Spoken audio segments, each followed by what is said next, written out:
ఆయన లోకాన్ని ఎంతో ప్రేమించాడు. లోకంలో ఉన్నటువంటి మనలను ఎంతో ప్రేమించి ఆయన తన పోలికగా చేసుకునే మానవుల కొరకు తన సింహాసనాన్ని లోకానికి వచ్చాడు. అందుకనే మత్తయి సువార్తలో మన పాఠ్యాంశానికి వెళ్తే ప్రత్యుత్తరాలు చదువుకున్నాం. 21వ వచనం చూసుకుంటే మొదటి అధ్యాయము 21వ వచనం 20 నుంచి చదువుకుందామా. అతడు ఈ సంగతులకు చాలా ఆలోచించుకొనుచుండగా ఇదిగో ప్రభువుతో స్వప్నమందు అతనికి ప్రత్యక్షమై, దావీదు కుమారుడు యోసేపు, నీ భార్యను మరియను చేర్చుకోవడానికి భయపడకుము, ఆమె గర్భము ధరించినది పరిశుద్ధాత్మ వలన కలిగినది. ఆమె ఒక కుమారుని కనును, తన ప్రజలను వారి పాపముల నుండి ఆయనే రక్షించును. ఎవరంట? ఇక్కడ చూడండి ఎలాంటి మాట రాయబడింది. తన ప్రజలను వారి పాపముల నుండి ఆయనే రక్షించును. ఎవరు రక్షిస్తారు? ఎవరు రక్షకుడు? ఎవరు? తన ప్రజలు అంటే ఎవరు? లోకంలో ఉన్నటువంటి తన ప్రజలైనటువంటి మనలను ఆయన ఏం చేశాడు? రక్షించడానికి వచ్చాడు. ఎందుకు రక్షించాలనుకున్నాడు? మానవ హృదయం ఎలాంటిదంట? ఘోరమైన వ్యాధి కలదంట. ఈ వ్యాధి నుండి మార్పేవారు ఎవరు? రక్షించేవారు ఎవరు? నాకు వ్యాధి ఉందండి, పాపం అనే వ్యాధి నాలో ఉంది అని డాక్టర్ దగ్గరికి వెళ్ళి అడిగితే ఏంటి డాక్టర్ ఏం చెప్తారు? మెడిసిన్ ఇస్తారా? ఏమా డాక్టర్ గారు మెడిసిన్ ఇస్తారా మీరు? ఏంటి చెప్పండి. మెడిసిన్ ఎవరు వారు? ఎందుకని జబ్బుకైతే ఏముంది? మెడిసిన్ ఉంది. పాప రోగానికి అయితే మెడిసిన్ ఉందా? మెడిసిన్ లేదు. ఎవరు మరి రక్షించేది? ఎవరు రక్షిస్తారు? ఆలోచించండి. నీ పాపం పోవాలంటే, నీవు రక్షించబడాలంటే, నీ జీవితంలో నెమ్మది కావాలి అంటే నీకు సహాయం చేసేది ఎవరు? నీ తల్లిదండ్రులా? నీ భర్త? నీ భార్యనా? నీ తోటివారా? ఎవరు రక్షించగలరు? ఆయన పెద్ద ప్రణాళిక వేసుకుని తన సింహాసాన్ని వీడి లోకానికి రావాలని, నిన్ను నన్ను రక్షించాలని, జీవితంలో నెమ్మది ఇవ్వాలని, సమాధానం ఇవ్వాలని ఆయన ఆశతో లోకానికి వచ్చాడు. ఎలా వచ్చాడు?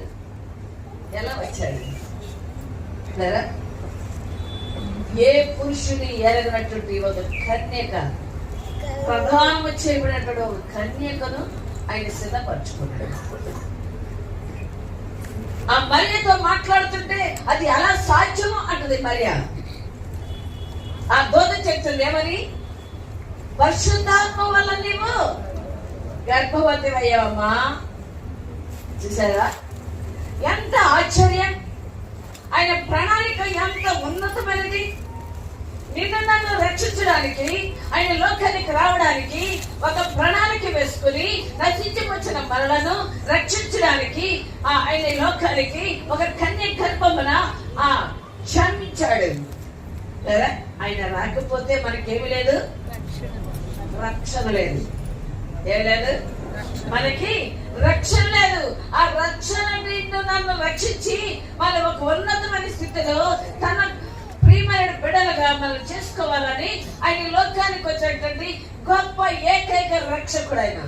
ఆ రక్షణంతా మనకి ఇవ్వడానికి వస్తే మనం ఏమంటామంటే పుట్టాడండి పశువుల పాకలో. ఎక్కడో పుట్టి ఉపయోగం ఏముంది? ఎక్కడ పుట్టాలి? మన హృదయంలో పుట్టాలంటే మన హృదయాలు అవుతాయి. మీ దేహం దేవునికి ఆలయమని మీరు ఎరుకరా? మీరు మీ సొంత కారు. మనం ఏమనుకుంటాం? ఈ దేహాన్ని చూసి ముసిపోతాం. నేను ఎర్రగా ఉంటాను, అందంగా ఉన్నాను, చాలా బాగున్నాను అనుకుంటాం. ఏముంది? స్వరూపం ఎవరిచ్చారండి? దేవుడు ఇచ్చినటువంటి స్వరూపాన్ని మనం ఏమనుకుంటాం? నేను అంటాం. కానీ నిన్ను సృష్టించింది ఎవరు? ఆయన. ఎంతలో పడుతున్నాం? నీ హృదయంలో ఆయనకి స్థలం ఇస్తున్నామా? ఎక్కడో పుట్టాడని సంతోషించడం కాదు, నీలో పుట్టాలి. నీలో ఆయన రావాలంటే నువ్వు ఎలా ఉండాలి? ఆయన నీలో నివసింపదగినటువంటి హృదయమును నీవు సిద్ధపరచుకోవాలి. అప్పుడు నీకు నీ కుటుంబానికి మేలు కలుగుతుంది. కానీ ఏదో వేడికగా క్రిస్మస్ అని సంతోషపడుతూ ఆ పండుగ జరుపుకోవడానికి కాదు. నిజమైన క్రిస్మస్ ఎప్పుడు అంటే ఆయనలో ఉన్న ప్రేమ బట్టి మన లోకానికి వచ్చినటువంటి ఆయన నీ హృదయాన్ని కోరుకుంటున్నాడు. అందుకే అంటాడు, నా కుమారుడా నీ హృదయము నాకివ్వు. ఏమన్నాడు? ఏమివ్వాలి? ఏమిస్తున్నావు? అయ్యా పండుగ వస్తున్నాయా? అరటికాయలు తీసుకొస్తాను. ఏంటంట? ఏమంటాం? పండుగ వస్తున్నాయా? అరటికాయలు వేస్తాను నేను ఫ్రూట్స్ తీసుకొస్తాను. అవి ఏమన్నాడు ఆయన? సృష్టి ఎవరిది? ఆయన నోటి మాటను బట్టి సృష్టి అంతని చేశాడు. ఆయన సృష్టిలో ఉన్నటువంటి ప్రతి దానిని అనుభవించడానికి ఆయన పోలికగా మానవుడు చేశాడు. ఈ మానవుడు ఎలా ఉన్నాడు అంటే లోకంలో ఉన్నవన్నీ చూసి ప్రేమించి బాగా తిని ధనవంతుడి వల్లే ఎలా ఉన్నాడు? ధనవంతుడు ఎక్కడున్నాడు? తిని ఎక్కడున్నాడు? నరకంలో కాలిపోతున్నాడు. ఆయన చూసి అయ్యో నా పోలికగా చేసినటువంటి ఈ మానవుడు నరకంలో కాలిపోతున్నాడు కనుక వీటి కొరకు ఏం చేయాలి? అది తన ప్రాణం పెట్టడానికి లోకానికి వచ్చాడు. లేదా ఎందుకు వచ్చాడు? తన ప్రాణమును లోకములో పెట్టి మనకి మార్గాన్ని చూపించాలని, ఆ మార్గం తప్ప వేరొక మార్గం లేదని దైవ శక్తి చేత తండ్రిని వేడుకున్నాడు. లేదా యేసుక్రీస్తు తన తండ్రి యెహోవా దేవుణ్ణి వేడుకుని శరీరధారిగా లోకానికి వచ్చి మనకేమి ఇచ్చాడు తెలుసా? సంతోషాన్ని ఇచ్చాడు, నెమ్మదిని ఇచ్చాడు. అట్టి నెమ్మది మనకు కావాలి అంటే మన హృదయం ఎలా ఉండాలి? ఆలయముగా మార్చుకోవాలి. ఆయన మనలో నివసింపదగినటువంటి పరిశుద్ధత కలిగి ఆయన మనలో నివసించి మన బ్రతుకులో ఆనందాన్ని ఇవ్వడానికి ప్రేమామూర్తిగా లోకానికి వచ్చి నీవు నీ సొత్తు కాదు అన్నాడు. మనం ఎవరివి? ఆయన సొత్తు. మనం ఏమనుకుంటాం? ఇదంతా నాదే. ఎవరు నీ వస్తువు? ఎవరు? మనిషి.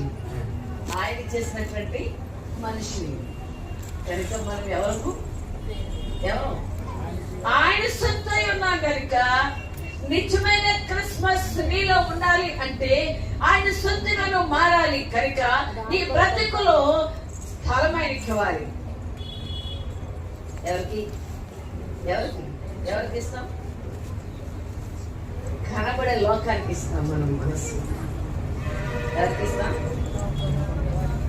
ఆయన చేర్చుకోవడానికి ఎవరు ఇష్టపడ్డా? ఎవరికి ఇచ్చావు? లోకానికి ఇచ్చారు. వారి అయ్యో మా ఇంటి నిండా చుట్టాలు ఉన్నారండి, మాకు ఖాళీ లేదు. ఏమన్నారు? మా ఇంటిలో చుట్టాలు వచ్చారు, ఖాళీ లేదన్నారు. మరొకరి ఇంటికి వెళ్తే వారేమన్నారంట? ఏమన్నారు? మాకు ఖాళీ లేదు, వేరే చోటుకి వెళ్ళండి. చూడండి, ఇంటింటికి తిరుగుతుంటే ఆయనకి స్థలం ఇచ్చారా? అందుకే ఆయన చెప్పాడమని, నక్కలకు గొర్రెలున్నాయి, ఆకాశ పక్షులకు గూళ్ళున్నాయి, తల వాల్చుకోవడానికి మనిషి కుమారుడికి ఏమీ లేదంట, ఒక్కింత స్థలము లేదు. చూడండి ఎంత విచారం. లోకం ఎవరిది? మన తాత సంపాదించారా? ఎవరిచ్చారు? లోకం ఎవరిది? లోకం ఆయన సృష్టించినటువంటి ఈ సృష్టిని ఆయన సృష్టిస్తే మనం ఏం చేస్తున్నామంటే సమయాన్ని కానీ మన హృదయాన్ని కానీ మనకున్న కళని కానీ దేవునికి ఇవ్వలేనటువంటి వృత్తివారిగా ఉన్నాం కనుక దేవుని సన్నిధిలో మనం ఎలా ఉండాలి? ఆయనకు ఇష్టమైన బిడ్డలుగా మారడానికి తగిన యోగ్యులుగా సిద్ధపడాలి. ప్రార్థనతో మన హృదయాన్ని సిద్ధపరచుకోవాలి. దైవ శక్తి చేత నింపబడితే నీలో ఆయన ఉంటే ఎల్లప్పుడూ ఆనందమే, ఎల్లప్పుడూ సంతోషమే. అది నిజమైన క్రిస్మస్.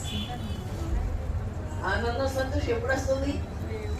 ఆ రోగం పోయినప్పుడు. ఏ రోగం? పాప రోగం మనలోకి పోతే ఏమొస్తుంది? సంతోషం ఉంది. పాపం ఉన్నంత కాలము ఏముంటుంది? ఎప్పుడు చింత, దిగులు, వేదన, దుఃఖమే. కనుక అది ఎప్పుడు పోతుంది? నీ హృదయములో ఆయనకి స్థలం ఇచ్చాడు. నీ హృదయంలో దేవునికి స్థలం ఇస్తే ఆ పాప రోగం పోతుంది. నీ బ్రతుకులో చీకటి నుండి నీ వేరవుతావు, వెలుగు సంబంధిగా నీవు మారుతావు. అందుకని యెషయా గ్రంథంలో ఒక చక్కటి మాటలు చూసుకుందాం. యెషయా గ్రంథం 9వ అధ్యాయము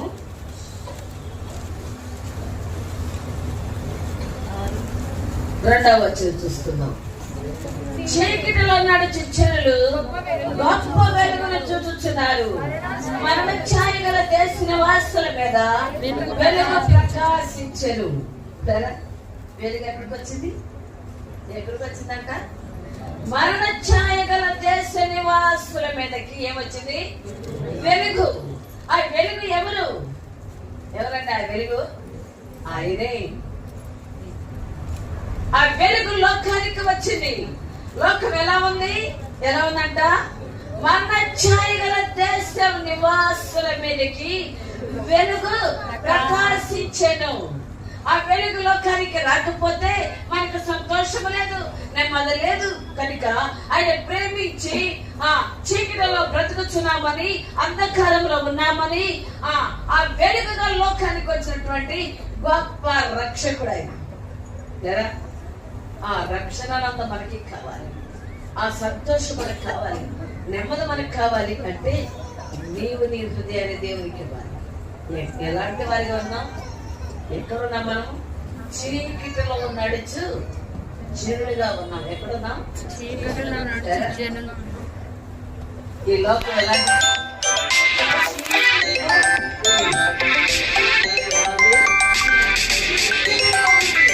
ఈ చీకటిని ఆయన జయించాడు. లోకానికి వచ్చి గొప్ప వెలుగునిచ్చాడు. దేవుని యొక్క శక్తితో ఈ లోకాన్ని నింపాలని ఆయన ఎంతో ఆశ కలిగి దేవుని సన్నిధిలో మొరపెడుతూ, ఎలాంటి మొరపెట్టాడు తెలుసా? లోకాన్ని రావడానికి ఆ గెచ్చమైన తోటకి వెళ్ళాడు. ఆయన చెమట రక్తపితే వలె మారిందంట. ఆయన కన్నీరు కరుస్తూ ఏడుస్తూ ఉన్నాడు. తండ్రి, నీ చిత్తమైతే నీ గిరి నా యొద్ద నుండి తొలగించు. అది సామాన్యమైనటువంటి పని కాదు. మన కాలికి ఏదన్నా చిన్న ముళ్ళు గుచ్చుకుంటే ఏం చేస్తాం? అబ్బా అంటాం, అమ్మా అంటాం, అవునా? చిన్న దెబ్బ తగిలితే సహించుకోలేము. చిన్న బలహీనత వస్తేనే సహించుకోలేము. ఆయన ఎందుకు అంత శ్రమను భరించాడు? ఎందుకు భరించాడు ఆయన? ఎందుకు? చీకటిలో ఉన్నటువంటి మన కొరకే. ఆయన పరిశుద్ధుడై ఉండి మనము కూడా పరిశుద్ధుడిగా ఉండాలని ఆయన స్వహస్తాలతో మానవుడు చేస్తే, మానవుడు ఎలా ఉన్నాడు అంటే అంధకారంలో ఉన్నాడు, చీకటి బ్రతుకులో ఉన్నాడు. కనుక ఈ చీకటి నుండి మనం రక్షించడానికి ఆయన రక్షకుడిగా లోకానికి వచ్చి మనల్ని విమోచించడానికి, మన పాప భారాన్ని ఆయన మోసుకుని వెళ్ళడానికి, భారభరితమైనటువంటి ఆ మ్రాణం మోయడానికి ఆయన సిద్ధపడ్డాడు. చూడండి ఎంత ఆశ్చర్యం. ఎవరికి వస్తారు? పాప భారం అంత బరువైంది. ఆయన ఆ శిలువని మోస్తూ తల్లడిల్లిపోయాడు. అంత భారభరితమైనటువంటి వాహనం మోసి ఆయన కలవలసిన తన ప్రాణాన్ని పెట్టి మనకి ఏమి ఇచ్చాడంటే వెలుగునిచ్చాడు, రక్షణ ఇచ్చాడు. ఆ రక్షణనంతము లోకానికి వచ్చి ప్రతి మనిషిని వెలిగించి గొప్ప వ్యక్తులుగా మార్చడానికి ఆయన శరీరధారిగా వచ్చినటువంటి గొప్ప రక్షకుడు ఆయన. ఆ రక్షణ నీకు నాకు ఇచ్చి వెళ్ళాడు. ఆయన వెళ్తూ వెళ్తూ చెప్పాడు, మరలా నేను వస్తాను, నీకు నివాసము కట్టవెలుచున్నాను, నేను మరలా వస్తానన్నాడు. ఆయన మరలా వస్తున్నాడు. సమయం అయిపోయింది, రాకడ దినాలు సమీపిస్తున్నాయి, ఆయన రాబోతున్నాడు. కనుక మనం ఎలా ఉండాలి? మన హృదయంలో చీకటి బ్రతుకును విడిచి వెలుగు సంబంధిగా మారి, మనలో ఉండే వాస బ్రతుకుని విడిచి ఆత్మ సంబంధమైన కార్యములు చూడడానికి మన దేహమే ఒక ఆలయముగా నువ్వు మార్చుకోగలిగితే నీ జీవితంలో శాంతి సమాధానాలతో, నీ కుటుంబంలో, నీ బిడ్డలతో, నీ తోటి వారితో, నీ ఇంటి వారితో ఆనందంగా ఉంటావు. కనుక అట్టి ఆనందము లోకంలో లేదు. ఎక్కడ ఉంది అంటే యేసు నామములోనే ఉంది. కనుక ఆ యేసు నామములో శ్రేష్టమైనటువంటి మాటలతో నీ హృదయాన్ని అలంకరించుకోవడానికి, ఆ చీకటి బ్రతుకు నుండి విడుదల పొందగలిగితే నీ జీవితంలో ఆనందం ఉంది, రక్షణ ఉంది, శ్రేష్టత ఉంది, విలువ ఉంది. కనుక దాన్ని సత్యపరచుకోవాలి. ఎంతమందికి ఆశ ఉంది? ఎంతమంది ఆశపడుతున్నారు దేవుని యొక్క శక్తిని చూడాలని, దేవుని యొక్క కార్యం చూడాలని, దేవుని కృపను వెతకాలని ఆశ ఉంటే నీ దేహంతో దేవుని మహిమ తేవాలి. ఆశ ఉందా? ఆశ ఉందా? నేను దేవుని కొరకు నేను సాగిపోతాను, నేను పరిశుద్ధత కలిగి జీవిస్తాను, ఆయన నాలో జన్మించాను. మాటలతో కాదు, ఉండాలి, క్రియలతో భక్తి చేయాలి. చాలా మంది భక్తి చేస్తూ చెప్పుకుంటున్నారు, కానీ ఎలా ఉన్నారు అంటే క్రియ లేకుండా భక్తి చేస్తూ నేను దేవుని నమ్ముకున్నాను, నేను కూడా దేవుని ఎద్దకు వచ్చాను, దేవుడు అంటే నాకు ఇష్టమే అని మాటలకు కాదు. నిజంగా ఆయన చూడాలంటే ఏం చేయాలి? ఈ చీకటి బ్రతుకు నుండి మనము విడుదల పొందాలి. ఆయన ఎంత గొప్ప ఆలోచన కలిగి వచ్చాడో ఇక్కడ 6వ వచనం పడి చూసుకుంటే అర్థమైపోతుంది. ఎలాగనగా మనకు శిశువు పుట్టెను, మనకు కుమారుడు అనుగ్రహింపబడెను, ఆయన భుజము మీద రాజ్యభారముండును. ఆలోచనకర్త, ఆశ్చర్యకరుడు, ఆలోచనకర్త, బలవంతుడైన దేవుడు, నిత్యుడైన తండ్రి, సమాధానకర్త, అధిపతి అని అతనికి పేరు పెట్టబడెను. చూసారా ఆయనకి ఎలాంటి నామకరణం ఉందో చూడండి. ఎలాంటి దేవుడు అంటే ఆయన ఎందుకు వచ్చాడంట? గొప్ప ఆలోచన కలిగి వచ్చాడు. దేనికోసం? ఎంతో తన భుజం మీద ఏం పెట్టుకున్నాడంట? రాజ్యభారము. అంటే మన పాప భారాన్ని అంతటిని ఆయన మోయటానికి గొప్ప ఆలోచన కలిగి వచ్చాడు. ఎట్లా వచ్చాడు? గొప్ప ఆలోచన. ఆయన ఆలోచించకపోతే మనం ఏ స్థితిలో ఉండేవాళ్ళో తెలుసా? ఏంటి? పాపం విస్తరించిందని ఏం చేశాడు? ఆయన ప్రేమించాడా? ఏం చేశాడు? ఆకాశపు వాకిలిప్పి ఏం చేశాడు? భూమంతటిని నేలతో నింపేశాడు. ఏ దినాల్లో? నోవాహు దినాలు. అట్లాంటి పరిస్థితి మళ్ళీ నేను రానివ్వను అని ప్రేమతో తెలియండి ఆయన మనకి ఒక ఆనవాయితీ ఇచ్చాడు. ఆ ఆనవాయితీని బట్టి మానవుడు గర్వించి అతిశయించి ఆ దేవుని యొక్క శక్తిని చూడకుండా చీకటి బ్రతుకులో బ్రతికి మరలా పాపములకు సమీపించి పాప ఆశలతో కోరికతో జీవించినటువంటి ఈ మానవుడి కొరకు ఆయన గొప్ప వాత్సల్యముతో మరలా లోకానికి రావడానికి సిద్ధపడ్డాడు. సరే, ఆయన ఇచ్చిన మాటను బట్టి ఏం చేశాడు? ఆయన లోకానికి వచ్చాడు. ఆయన ఆ మాట ఇవ్వకపోతే ఆయన లోకానికి వచ్చేవాడు కాదేమో. ఆయన మాట ఇచ్చాడు, ఎన్నడు ఇలాంటి పని చేయను, ఇదిగో మీకు ఆనవాయితీగా నేను ఇస్తున్నానని ఏమిచ్చాడు? ఆకాశంలో ఒక ఇంద్రధనుస్సుని ఇచ్చాడు. చూడండి ఎంత గొప్ప ప్రేమ ఉంది, ఆయన ఎంత వాత్సల్యం ఆయనకుంది, ఎంత ఆలోచన గల దేవుడిగా ఉన్నాడు. ఆయన ఎవరైనా మన గురించి ఆలోచిస్తారా? ఏంటి, నా కొడుకు బాగా పాపం అండి, గబ్బుపోయాడు, దుర్మార్గుడిగా ఉన్నాడు, నా ప్రాణం పెట్టేస్తే వాడికి విమోచన దొరికింది అనుకున్నామని ఎవరైనా చేశారు అట్లా? ఎవరు ఇచ్చారా ప్రాణాన్ని? లేదా? ఎవరెవరు చూడండి. ఒక చిన్న జరిగిన సంగతి చెప్తాను. ఒక యవనస్తుడు లోకములో ఇష్టానుసారంగా తిరిగేశాడు, ఒక దొంగగా బ్రతికాడు. అలాంటి వ్యక్తికి ఒక బలహీనత వచ్చింది. 2 కిడ్నీలు కులిపోయినాయి.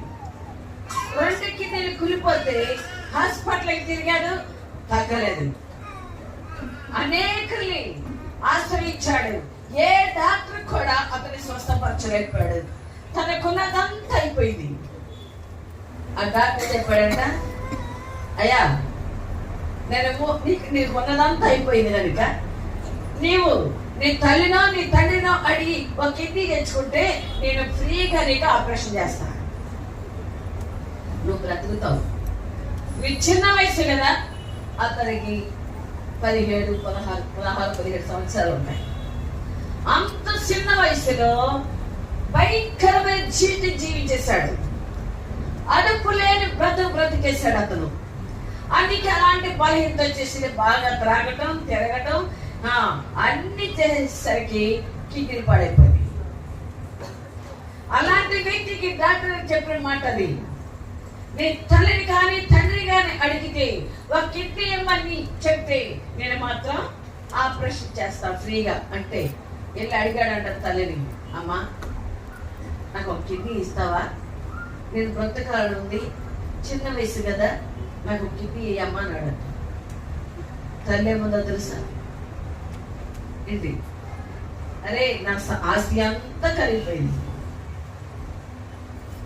నేను పని చేసి బ్రతకాలి, ఇప్పుడు నా కిడ్నీ ఇస్తే నన్ను ఎవరు చూస్తారు? భర్త చూస్తే లేడు, నువ్వు చేస్తే జబ్బు వచ్చింది, నువ్వు చనిపోతావని చెప్తున్నారు, నేను నీకు కిడ్నీ ఇచ్చి నేనేమో వాళ్ళరా, నేను మాత్రం ఏమో సస్తే చావు. ఏముంది, సస్తే సారా బాబు అన్నారు. ఆఖరి చూపుగా తన బంధువులందరినీ చూస్తానికి వచ్చాడు. తన చెల్లి దగ్గరకు వచ్చారు. ఆఖరికి వచ్చినప్పుడు దేవుని గురించి చెప్తే మాకు అన్ని దేవతలు ఉన్నారు, మా దేవుడు ఉన్నారు, అన్నిటి వచ్చారు. ఆయన ఎక్కడో పుట్టాడు. ఎక్కడ పుట్టాడు? ఎక్కడో పశువుల బాధలో పుట్టినాడు. ఆయన అన్న ఏం చేస్తాడు, నాకేం సహాయం చేస్తాడు? ఏమన్నాడు? ఎక్కడ పుట్టాడు ఆయన? ఎక్కడో పశువుల బాధలో పుట్టిన ఆయన నాకేం చేస్తాడు? నేను నమ్ముకోలేండి అన్నాడు. నమ్ముకోవడానికి ఇష్టపడలా. అతను చూసేవారు లేరు. అతను మంటలలోనే ఉండిపోయాడు. అయ్యగారు మళ్ళా హాస్పిటల్ ఎత్తుతూ ప్రార్థన చేస్తూ తన జీవితాన్ని తనకు అర్థం చేస్తూ చాలా ప్రయాసపడ్డారు. ఆ బాధను భరించలేక ఆ యూరిన్కి వెళ్తుంటే 2-3 అంగుళాలు ఖండలు పడిపోయేది. ఆ నొప్పి వచ్చినప్పుడు అల్లాడిపోతూ కింద దొర్లాడుతూ ఉండేవాడు. భరించలేక చనిపోవడానికి ఒకసారి ట్రైన్ దగ్గరికి వెళ్ళిపోయాడు, ఒకసారి ఆ నడురోడ్డు మీద పడుతున్నాడు. అర్ధరాత్రి వేళ దేవుడు చెప్తూ ఉండేవాడు, అబ్రహాం అతను ట్రైన్ కిందకి పడిపోతానికి వెళ్ళాడయా అంటే అయ్యగారు హడావిడిగా అర్ధరాత్రి కాడ వెళ్ళి అతను తీసుకొస్తుండేవాడు. మరొక పర్యాయం తన బాధను భరించలేక చాలా హింస పొందుతూ చనిపోవడానికి ప్రయత్నం చేస్తుండేవాడు. ఆ నడి రోడ్డు మీద మనది హైవే కదా, లారీ వచ్చేస్తున్నాయా, అబ్రహాం మేము పడుకున్నాం, లారీ వచ్చేస్తుంది, చచ్చిపోతాడయా అని వాడు ప్రభు. పరిగి నేను చూస్తే ఆ రోడ్డు పడుకునేవాడు. అలాంటి వ్యక్తిని దేవుని సన్నిధిలో అతన్ని తన చీకటి బ్రతుకుని అతనికి అర్థం చేశారు. లేదా ఒకరిని ఇలాగే మీటింగ్కి వెళ్ళారు. వెళ్తే అతను నడలేని పరిస్థితుల్లో తీసుకెళ్ళారు. అప్పుడు సేవకులు అడుగుతా, అయ్యో ఏంటి అబ్బాయి వాసన వస్తున్నాడు, ఇతను తీసుకొచ్చావేంటి ఇక్కడికి? ఎందుకు తీసుకొచ్చావయ్యా? ఆ జబ్బు ఎవరికైనా అంటుకుంటుందేమో, ఏంటి ఇతను ఇక్కడ తీసుకొచ్చావు అన్నారు. అనగానే ఆ మాటలు విని ఏమైనా చనిపోవాలి రాత్రి, ఈ పాస్టర్ గారికి నేను అనిపిస్తున్నానే, నేను ఏమైనా సరే చనిపోవాల్సిందే అని నిర్ణయం తీసేసుకున్నాడు. మీటింగ్ లో ఉంటారు అయినా, నేను మాత్రం రాత్రి చనిపోవాలి అని అక్కడ కీలక బావి ఉంటే ఆ బావి మీద కొడుకున్నాడు, ఆ గోడ మీద. అర్ధరాత్రి వెళ్ళి దాంట్లో పడిపోతాను, చనిపోతాను. తెల్లారుజామున ఆ టైంలో ఒక ముసలాయన వచ్చాడంట. వచ్చి సాచి తన నడి మీద కొట్టాడంట. కొట్టేసరికి కింద నేలవై పడ్డాడంట. కింద నేలవై పడి కూర్చున్నాడంట. కూర్చుంటే ముసలాయన నడుచుకుంటాడు. ఏమయ్యా, నన్ను ఎంత దెబ్బ కొట్టావు? నేనేం చేశానని ఎందుకు నన్ను కొట్టేస్తున్నావయ్యా నువ్వు అంటాడంట. ఈ కళ్ళతోనే ఏమయ్యా నన్ను ఎందుకు కొట్టావు అని అడుగుతుంటే ఆ ముసలాయన్ని అంత దూరం వెళ్ళిపోయి వెనక్కి తిరిగి, ఏమయ్యా నా 2 కిడ్నీలు బాగు చేయమని అడుగుతున్నావు కదయ్యా, నా 2 కిడ్నీలు నీకు ఇచ్చి నీ 2 కిడ్నీలు తీసుకుని వెళ్తున్నానయ్యా అని చెప్పి మైలైపోయాడు. లేదా నేటికి అతను ఉన్నాడు. చూడండి, మన ప్రభు ఎవరి కోసం వచ్చాడు? ఎవరి కోసం? ఆయన ఈ లోకానికి వచ్చాడు. తల్లి ఇవ్వగలిగిందా? తన ప్రాణాన్ని పెట్టగలిగిందా? కదా, తన ప్రాణాన్ని పెట్టిందా కుమారుడు కోసం? ఎవరు కన్నది? ఎవరు పెంచింది? ఎవరు? వీరి కోసం ఆయన ఎందుకు తన ప్రాణాన్ని పెట్టాలి? ఎందుకు పెట్టాడు ఆయన? ఎందుకు? ఆయన లోకమును ప్రేమించాడు, ఆయన పోలికగా మనిషిని చేశాడు కనుక. ఈ మానవుని పట్ల ఆయనకున్న ప్రేమ ఎంతో గొప్పది కనుక తన జీవితంలో మర్చిపోయినటువంటి పని ఆయన చేశాడు. తల్లిదండ్రులు ఎవరైనటువంటి గొప్ప ప్రేమతో ఆయన్ని హత్తుకొని ఆయన 2 కిడ్నీలు ఇచ్చి వెళ్ళాడు. లేదా ఆయన ప్రేమ ఎలాంటిది? ఎలాంటిది? ఆయన ప్రేమ మరవనిది, మాననిది. ఆ ప్రేమ చూడాలి అంటే నువ్వు మొదట నీ హృదయానికి ఇవ్వాలి. నీ దేహం ఆయనకి ఆలయముగా మార్చుకోగలిగితే మనలో ఉన్నటువంటి చీకటి పారిపోతుంది. ఆ వెలుగు నీలో ప్రకాశిస్తే నీ జీవితంలో ఉన్నటువంటి ప్రతిదీ జయించగలవు కనుక దేవుని యొక్క వాక్యంలో ఉన్నటువంటి సత్యాన్ని మనం గ్రహించాలి. ఆయన భారము కలిగి వచ్చాడంట. ఆయన భుజం మీద రాజ్యభారముండను, ఆశ్చర్యకరుడు, ఆలోచనకర్త, బలవంతుడైన దేవుడు, నిత్యుడైన తండ్రి, సమాధానకర్త, అధిపతి అని ఆయనకు పేరు. చూసారా ఎలాంటి పేర్లు ఆయనకి? ఏంటి ఆయన ఏమంటా మనం? పుట్టాడని పుట్టాడు. ఎక్కడ? ఆ పశువుల పార్కు. ఉపయోగి వింటే మాట, పశువుల పార్కులో పుట్టకపోతే మనకి ఈ శ్రేష్టమైనటువంటి కృప దొరికేది కాదు. జ్ఞానులైన వారు ఎక్కడికి వెళ్ళారు? ఎక్కడికి వెళ్ళారు? హేరోదు దగ్గరికి వెళ్ళారు. హేరోదు ఏం చేశాడు? ఆ వార్త వినగానే 3 సంవత్సరాల పిల్లలందరినీ హతమార్చేశాడు. ఏంటి, నేను రాజునైతే వేరొక రాజు పుట్టాడా అని ఏం చేశాడు? లోపు ఉన్న వారందరినీ ఏం చేశారు? చంపేశారు. చూడండి ఎంత విచారం, ఎంత విచారం వచ్చాడు. గమనించండి, ఆ పశువుల పాకలో పుట్టి మనకి ఏమి ఇచ్చాడు? ఆయన రక్షణ ఇచ్చాడు. ఆ కప్పు కొట్టే తొట్టి ఏంటి అసలు? మన హృదయమే. ఇది ఆ కప్పు కొట్టే తొట్టి అంటే మన హృదయమే. మన హృదయం చాలా మంది రోజు తెరిస్తే ఏం మాట్లాడతారు? మంచి మాట్లాడతారా? శాపని కర్రలు పెడతారు, కూతురు మాట్లాడుతుంటారు, అసహ్యమైన మాటలు మాట్లాడుతుంటారు, రోత బ్రతుకు రోత మాటలు మాట్లాడుతూ ఉంటారు. అలాంటి హృదయాన్ని కోరుకున్నాడు ఆయన. ఆ గంపు గట్ట తొట్టిలో ఆయన పడుకొని మనకేమిచ్చాడు? ఈ భాగ్యాన్ని ఇచ్చాడు. ఆయనే ఆ హేరు ఇంటిలో పుడితే మనకి భాగ్యం దొరికేది కాదు. ఆయన అందుకనే గొప్ప ఆలోచనకర్త. ఎవరైనా మన దేవుడు ఎలాంటి దేవుడు? ఆలోచనకర్త అంట. ఆయనే ఆ రాజ కుటుంబంలో పుడితే రాజు అయిపోయి ఏం చేసేవాడు? ఇలాంటి భాగ్యం మనకి ఆ దేవుడు అవకాశం ఇచ్చేవాడు కాదేమో. దేవుడు ప్రేమించి మనకేమిచ్చాడు? అవకాశాన్ని ఇచ్చాడు. ఎక్కడ పుట్టి? ఆ పశువుల పాకలో పుట్టి మనకి అవకాశం ఇచ్చాడు కనుక ఆ పశువుల పాక ఎంతవరకు ఉంది? నీ హృదయమే, నీ రాత బ్రతికే, నీ బ్రతుకు అటువంటి ఆ లోక సంబంధమైన ఆ చీకటి బ్రతికే. ఆ చీకటి బ్రతుకులో ఆయన జన్మిస్తే ఆ చీకటి నుండి నేను వెలుగు సంబంధిగా చేసి దైవ శక్తి చేత నింపబడి ఒక శ్రేష్టమైనటువంటి మార్గాన్ని సిద్ధపరచుకుంటామని ఆయన లోకానికి వచ్చి రక్షణ మనకి ఇవ్వడానికి వచ్చినటువంటి ఏకైక రక్షకుడు మన దేవుడు. సోదరి సోదరులు, ఎంతమంది ఆయన్ని చూడాలనుకుంటున్నారు? ఎంతమందికి ఆశ ఉంది నేను ఆయన్ని చూడాలి? ఆయన యొక్క శ్రేష్టమైన మాటలతో నా హృదయాన్ని అలంకరించుకుంటాను. నాలో చీకటి బ్రతుకుంది, దాన్ని విడిచిపెడతాను. నేను వెలుగు సంబంధిగా మారాలి, వెలుగుగా నా బ్రతుకును సిద్ధపరచుకోవాలి.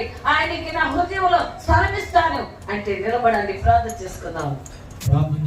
ఎవరు మౌనంగా ఉండవద్దు. ప్రతి ఒక్కరూ విన్న వాక్యాన్ని నెమరు వేసుకుంటూ, నిజమే ప్రభువా, మా హృదయములను దేవాలయముగా మార్చి నీకు మేము చోటు ఇచ్చేవారిగా ఈ దినమే మేము మారాలి ప్రభువా. మా జీవితాలు మారాలి ప్రభువా, మా అంతరంగము మారాలి. ప్రతి ఒక్కరము దేవుని సన్నిధిలో ప్రార్థన చేసుకుందాం. ప్రతి ఒక్కరము దేవుని సన్నిధిలో ప్రార్థన చేసుకుందాం. ఎవరు మౌనంగా ఉండవద్దు. ప్రతి ఒక్కరూ దేవుని సన్నిధిలో మన హృదయములను తెరిచి దేవుని వాక్యము విని మనం ఇప్పటి వరకు నెమరు వేసుకున్న ప్రతి మాట కూడా మన జీవితంలో ఒకసారి మనం నెమరు వేసుకుందాం. నిజమే ప్రభువా, ఎన్నో క్రిస్మస్లు గడిచిపోతున్నాయి. క్రిస్మస్ రాగానే మా ఆలోచన బట్టల వైపు, మా యొక్క ఇంటి శుభ్రం వైపు వెళుతుంది, కానీ మా హృదయంలో నీకు చోటు ఉన్నదా? మేము మా హృదయమును దేవాలయముగా మార్చుకున్నామా అని మన హృదయాన్ని పరిశీలించుకునే వ్యక్తులుగా మనం ఉన్నామో లేదో ఒక్కసారి మన హృదయాన్ని పరిశీలన చేసుకుందాం. ఎవరు మౌనంగా ఉండవద్దు. దేవుని వాక్యాన్ని వింటున్నటువంటి మన జీవితాలను ఒక్కసారి పరిశీలన చేసుకుందాం. ఎవరు కనులు తెరిచి అటు ఇటు చూడవద్దండి. దేవుని వాక్యాన్ని విన్నారు కనుక ఏమి మీకు మీ హృదయములకు అర్థమైనదో ఆ యొక్క మాటలు మనము ఒకసారి జ్ఞాపకం చేసుకునొచ్చు. అవును ప్రభువా, చీకటిలో ఉన్న వారిని వెలుగులోనికి నాయన ప్రకాశింప చేయడానికి మీరు ఈ లోకానికి వచ్చి ఉన్నారు ప్రభువా. అయ్యా, మాకు ఆలోచనకర్తగా, మాకు బలమునిచ్చే దేవుడుగా ప్రభువా, మా యొక్క భారమును మోసే దేవుడుగా, మాకు సమాధానం ఇచ్చే దేవుడుగా ప్రభువా, మా కొరకు నాయన పేరు పెట్టబడి ఈ లోకమునకు వచ్చి ఉన్నావు ప్రభువా. అయ్యా, మీరు సహాయం చేయండి అయ్యా. మా కొరకు ప్రాణం పెట్టడానికి వచ్చి ఉన్నారు ప్రభువా. నిజంగా ప్రభువా, నా తండ్రి తన కొరకు నాయన ఆ యొక్క సహోదరుడి కొరకు నాయన ప్రాణం పెట్టేవారు లేరు కదా నాయన. ప్రార్థన చేసుకుందాం. ఎవరు మౌనంగా ఉండవద్దు. దేవుని సన్నిధిలో ఉన్నటువంటి మనము నీ కొరకే, ఆయన ప్రాణం పెట్టడం కొరకే ఆయన భూమి మీదకి వచ్చి ఉన్నాడని నువ్వు గమనించు. నీ హృదయాన్ని ఒకసారి తలబోసుకుంటూ, ప్రభువా నిజమే, సొంత తల్లే గాని నాయన తన యొక్క దౌర్భాగ్యమైన జీవితాన్ని బట్టి తన కొరకు ప్రాణం పెట్టే వ్యక్తిగా నా తండ్రి ఆమె లేదు నాయన. నా తండ్రి, కానీ ప్రభువా అతని కొరకు నువ్వు ప్రాణం పెట్టి అతను చనిపోవలసిన స్థితిలో ఆయనకు మరలా జీవాన్ని ఇచ్చావు నాయన. ప్రభువా నా తండ్రి, మరణించే స్థితిలో ఇదిగో ఈ దేవుడు నాకు అవసరం లేదన్నప్పటికీ ప్రభువా అతని దగ్గరికి వచ్చి అతన్ని స్వస్థపరిచావంట నాయన. నా తండ్రి, మీరు సహాయం చేయండి అయ్యా. నిజంగా మా కొరకు ప్రాణం పెట్టిన దేవుడు నీవే ప్రభువా. మా కొరకు ప్రాణం పెట్టిన దేవుడు నీవే. మమ్మల్ని నాయన ప్రభువా నాయన మమ్మల్ని బ్రతికించుట కొరకై, మాలో వెలుగు నింపుట కొరకై మా కొరకు ప్రాణం పెట్టిన దేవుడు నీవే నాయన. ప్రార్థన చేసుకున్నాం. ప్రతి ఒక్కరు కూడా ఈ రాత్రికాల సమయంలో ఆయన నీ యొక్క ఏమీ కోరడం లేదు, కేవలము నీ యొక్క హృదయాన్ని పాడైపోయిన చెడిపోయినటువంటి పశువుల కంటే ఘోరమైనటువంటి అపవిత్రతలో, అన్యాయములో, అక్రమంలో, అపవిత్రతలో నోరు తెరిస్తే పరిశుద్ధత లేనటువంటి మాటలు, అవివేకమైన మాటలు, గాయపరిచే మాటలు, కృంగదీసే మాటలు. అయ్యో, ఎంతమంది నీ మాటల చేత కృంగిపోయారో, గాయపరచబడ్డారో. ఎన్ని కుటుంబాలు కూలిపోయినాయి, ఎన్ని అబద్ధాల చేత అనేక కుటుంబాలు పాడైపోయినాయో. ప్రియ సహోదర సహోదరి, ఒక అవకాశం మనకి ఇవ్వబడింది, మన లోపాన్ని ఒప్పుకునే అవకాశం ఇవ్వబడింది. అడగడానికి సిద్ధంగా ఉన్నాడు. రక్షణ ఈ లోకానికి వచ్చాడు. ఈ రాత్రి మీ కొరకు కూడా వచ్చాడు. ఈ రాత్రి గొప్ప అవకాశం ఇచ్చాడు తల్లి. ఈ అవకాశాన్ని కాలం విడిచి వెళ్ళిపోతావా? వద్దని వెళ్ళిపోతావా? విడిచిపెట్టి హృదయాన్ని తిట్టుకొని గొప్ప సంతోషానికి బాధ్యురాలు అవుతావా? ఈ రాత్రి పశ్చాత్తాపడలేవా? ఈ స్థితి నీకు అర్థం కాలేదా? నీ పశువుల సేవలంటే కప్పు కొట్టే జీవితం నీకు అర్థం కాలేదా? యేసయ్య సింహాసనాన్ని విడిచి ఎందుకు వచ్చాడు? చీకటిలో ఉన్న చిన్న గొప్ప వెలుగు చూచారంట. చీకటిలో ఉన్నానయ్యా, అంధకారంలో ఉన్నానయ్యా, అపవిత్రతలో ఉన్నానయ్యా, నీతి లేని వాడిగా ఉన్నానయ్యా, మోసపాట్లు మాట్లాడానయ్యా, అబద్ధాలు ఆడేశానయ్యా, మోసంగా జీవించేశానయ్యా. అయ్యా, మురిగుండగా మారిపోయాను, చెడిపోయిన హృదయంగా మారిపోయానయ్యా, సంతోషము సమాధానం లేదయ్యా. అయ్యో, హృదయంలో మార్పు లేదు. ఆ ఘరానికే వచ్చాను, ఆ ఘరానికే ఉన్నాను, ఆత్మీయత లేని వాడిగా ఉన్నాను, అంతరంగంలో చేయలేని వాడిగా ఉంటానయ్యా. కేవలం భక్తి కలిగిన వాళ్ళగా నటిస్తున్నానయ్యా, జీవితంలో లేదయ్యా, అంతరంగంలో పరిశుద్ధత లేదు. క్రిస్మస్ ఆనందం అంటున్నాను, బట్టలు, వాక్యము నాయన ఏదో కేవలం వంటలో నాయన ఆకారానికి మాత్రమే కనబడుతున్నారు. నిజమైన క్రిస్మస్ ఆనందం నాలోకి రాలేదు. నా ఇంట్లో కలతలు పోలేదు, నా హృదయం కన్నీరు పోలేదు, కృంగిపోయిన జీవితం పోలేదయ్యా, నెమ్మది లేదయ్యా, కుటుంబంలో నెమ్మది లేదు, పండుగలన్నా గడిచిపోతున్నాయి అనే మార్పు లేదయ్యా, ఓదార్పు లేదయ్యా, నన్ను పెట్టేవారికి సంతోషం లేదయ్యా, సమాధానం లేదు, నెమ్మది లేదు. పండుగలన్నా గడిచిపోయింది నాయన, శ్రీకృష్ణులైనా అయిపోయింది నాయన. నా జీవితంలో మార్పు లేదు అయ్యా. కంటే కనబడే వాటిని ఆశిస్తూ నాయన, పండగంటే వస్త్రాలు, పండుగంటే ఆహారం, పండుగంటే ఏదో అనుకుంటూ నాయన వాటి కోసమే మనసు పాటు చేసుకుంటున్నాను కానీ పరిశుద్ధతలకు రాలేదయ్యా, ప్రార్థనాత్మ లేదయ్యా, లోపడే మనసు లేదు, క్షమించే మనసు లేదు, తగ్గించుకునే మనసు లేదు అయ్యా. నేను పశువులు బాగా అయిపోయాను, బాగున్నానయ్యా, బొరికొట్టులాగున్నానని ఒప్పుకునే మనసు లేదయ్యా, ఒప్పుకుంటున్నానయ్యా. శరీరానికి విలువైన వస్త్రాలు, అందమైన వ్యవహారం కనబడుతున్నాను కానీ అంతరంగం నాయన పశువులుగా బాధ కంటే గౌరవంగా ఉంది. అయినా ప్రేమించావు అయ్యా, ఏమీ లేదని కాకుండా ప్రభా వ్యక్తునిగా వచ్చావు. స్థలము లేకపోయినా, నేను ఎన్నోసార్లు నీకు స్థలం ఇవ్వకపోయినా, ఎన్నోసార్లు నీ మాట వినకపోయినా, ఎన్నోసార్లు నీకు లోపడపోయినా, ఎన్నోసార్లు నీ వాక్యాన్ని వినకుండా వెళ్ళిపోయినా, నా బాధ బ్రతికే, బాధ రాత బ్రతికే బతుకుతున్నా. నీ విడిచిపెట్టగా నన్ను వెంటాడావయ్యా, నా ఎందుకు వచ్చావయ్యా, నన్ను ప్రేమించావు, నా కొరకు వచ్చావా యేసు, సింహాసనం విడిచి శిలువ దాకా వచ్చావా యేసు, నా కొరకు ప్రాణం పెట్టావా యేసు, నా కొరకు పశువుల పోతను కోరుకున్నావా యేసు.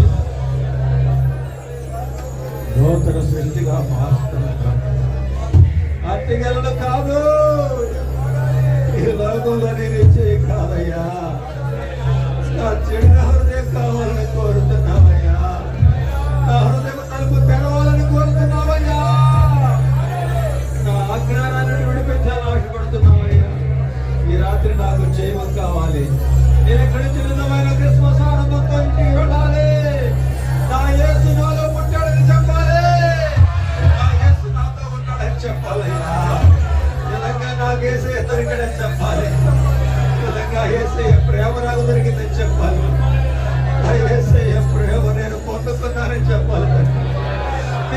లేకపోతే నేను లేచి చేస్తానని చెప్పాలి.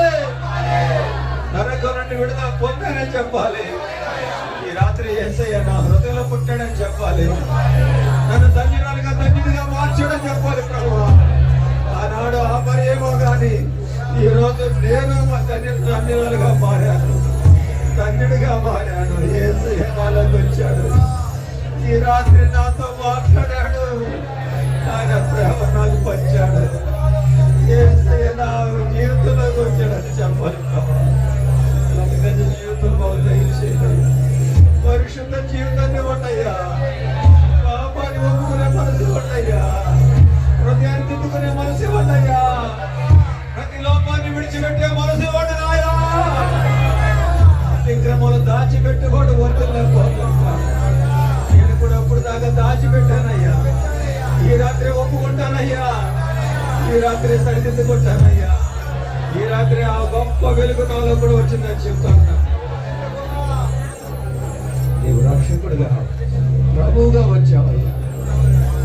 ఆ గిన్నెలు కుళ్ళిపోయిన వ్యక్తిని బాగు చేసినట్టుగా, ఆ వ్యక్తికి నీ గిన్నెలు ఇచ్చినట్టుగా ఈ రాత్రి నీ హృదయం నాకు ఇచ్చి నా చెడిపోయిన హృదయం నా సరిచేసావు నాయన.